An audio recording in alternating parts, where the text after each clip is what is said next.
who was known as the melancholy master for his profound, sad music. Well, today I want to tell you about an English composer by the name of John Dowland. John was born in 1563 and most likely in London. Now, some people debate and think he was born in Dublin, but it points mostly to London. And we also don't know really anything about his parentage, his education, because he was born in 1563. What we do know, we know he was incredibly musical, and we know he learned to play lute, and he did a really good job on that.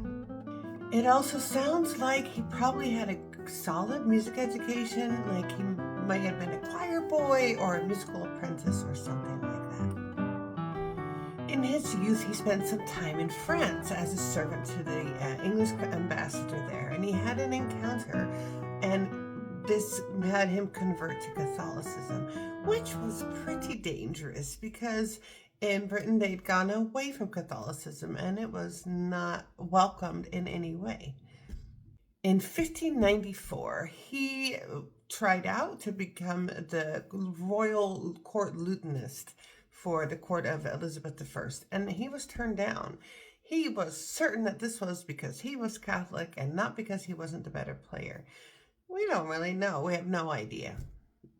But because he was let go, he started traveling the world, his world. He went to Germany, he went to Italy, he went to France, all over, and he was learning all about music. It definitely shaped his musical mind, and he was performing the lute because whether we know why he was not hired, he was a phenomenal lute player.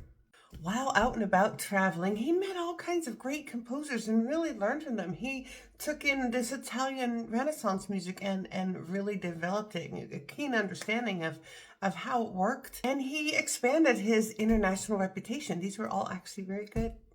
Now, at one point in Italy, he reportedly was approached by English Catholics who were very upset with the Queen and wanted to plot against her.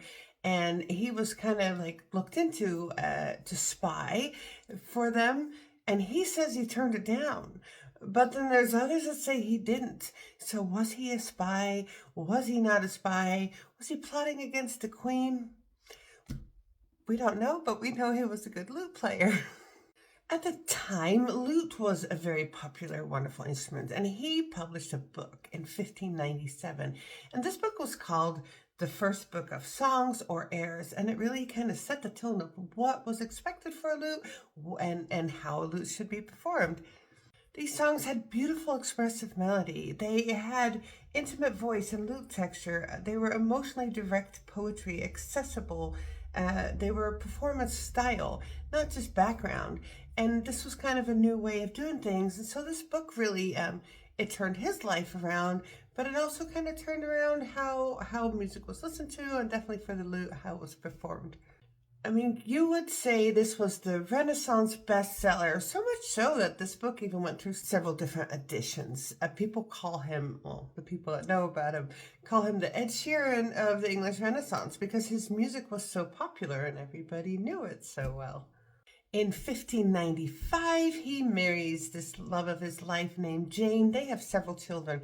And his oldest child, Robert, also becomes a composer and lutenist. And he is really the one that we can thank for preserving the memory and the legacy and the music of his father. His music was famous for how emotional it was, how it would pull on your heartstring, and he became known as the master of melancholy. And melancholy, guys, at this time, the English Renaissance, is actually very fashionable.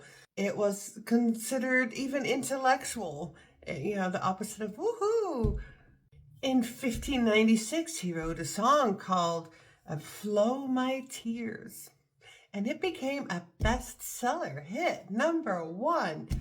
In the beginning, like these things he's composing, that they're for the lute, but they're also for vocal, and so they have lyrics. But he expands this into instrumental stuff, and so then he writes we would call it an album, a collection called Semper Dowland, Semper Dolens. It's filled with this expressive dissonance and also with rich suspensions, and it is just sad. It is just sad.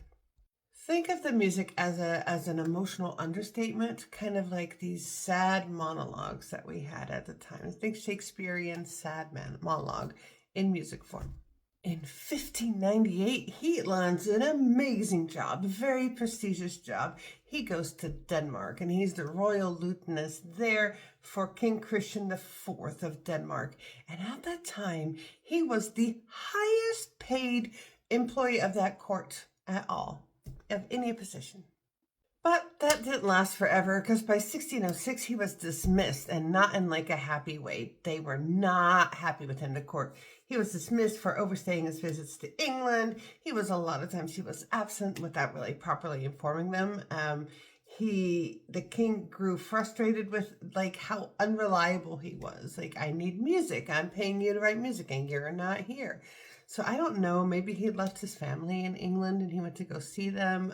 I don't know. But he was dismissed. After that, he went back to England and he stayed in England. And actually, he got a court position. Elizabeth is gone.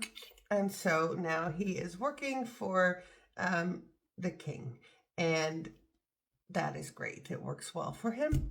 However, at this point, musical taste began to fade. New instruments come to the forefront. The lute is kind of like has a fading out moment. And so he's not as busy, but also he's older. So maybe that's good. And then in London, when he's 63 years old, in 1626, he dies.